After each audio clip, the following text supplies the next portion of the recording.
If you want to see the flaws in something, you shine a bright light on it. And this will show you the flaws in whatever you shine the light on. Jesus is called the light of the world.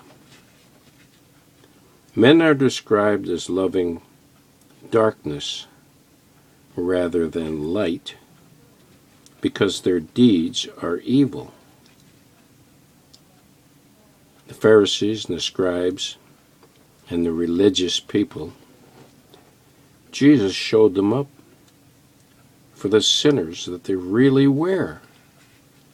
That's why they got together with the political people and said, we're going to get rid of this person because he was the light and he was showing them their sin and they didn't want to see it. You see, all of us are flawed. All of us have sin. How flawed are we? We are so flawed that we could never make it to heaven by being good. The Pharisees and the scribes, they thought they were so good.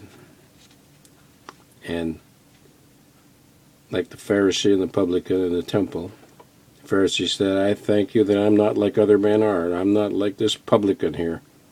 I give money to the church and I fast twice a week and I do this and do that and do the other thing. Do. It's not by doing anything that you become righteous. But Jesus showed them up for how they were. And Jesus went to be with sinners, and the publicans and scribes, they said, he's going to eat with sinners. How can he associate with these people? See, Jesus came for sinners, not the self-righteous. Your self-righteous rags will not avail you anything before God. Nothing. We are like Lazarus, who was dead for 4 days. You can read that in John chapter 11, verses 1 to 44. And Jesus was about to raise him from the dead. And Mary said, by now, he stinks. He's been dead for 4 days. Jesus, that was no problem with Jesus. And no matter how big a sinner you think you are, it is no problem with Jesus. I remember one time there was a man who had slept in a laundromat overnight, and I gave him a gospel witness. And he said, oh, I think I'm too far gone for that. I said, no. Nobody is too far gone for Jesus, okay? Nobody. You may be an alcoholic sleeping in a laundromat overnight. That is nothing. Jesus can take you. Jesus came for you. If you admit to Jesus and come as a sinner,